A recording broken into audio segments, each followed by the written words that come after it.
Like and subscribe and click the bell icon to get new video updates.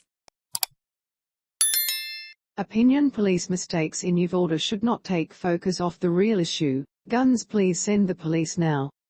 That was the desperate call to 911 from a fourth-grade girl inside a classroom at the Robb Elementary School, where a gunman had opened fire.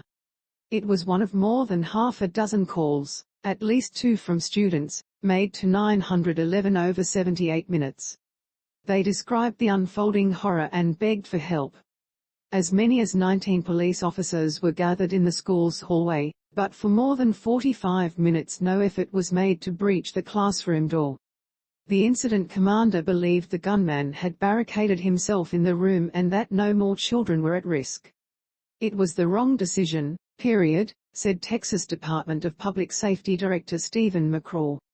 On Friday, the state's top law enforcement official provided the most detailed, and damning, account of police response to this past Tuesday's massacre in Uvalde, Texas, in which 19 children and 2 teachers were killed. The new timeline confirmed doubts that had grown about the actions of police as it became clear that their initial accounts were riddled with discrepancies.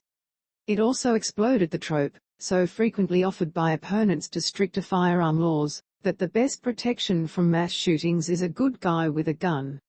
There are still questions to be answered. Foremost, did children die who could have been saved if police had acted differently? But outrage over police actions, or, in this case, inaction, should not take the focus off the fact that the central issue this country must confront, if it is to prevent these kinds of atrocities, is guns. Too many and too often in the hands of the wrong people. Yes, it appears that people in Uvalde made mistakes. The incident commander who misjudged the situation, the teacher who propped open the door that the gunman used to enter the school resource officer who drove right by the suspect in pursuit of the wrong person will all no doubt wish they had acted differently. But they are human and, despite the myth, training or preparation can never eliminate the possibility of human judgment errors in a life or death situation. We have come to view mass shootings as inevitable, drilling our children to look for the best place to hide and expecting our teachers to be the last line of defense. The gunman who shot up the school bought 2 AR-15 style rifles shortly after turning 18. He had 1,657 rounds of ammunition on him before he was killed. That's madness, and that's something we can try to fix with common sense gun law reform. Like strengthened background checks. Like banning assault weapons. Like raising the age to purchase a rifle to 21, the same that now exists for handguns.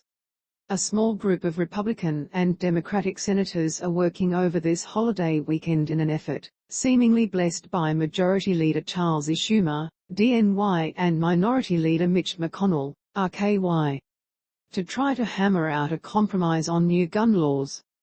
They owe the children and teachers of Uvalde more than their thoughts and prayers.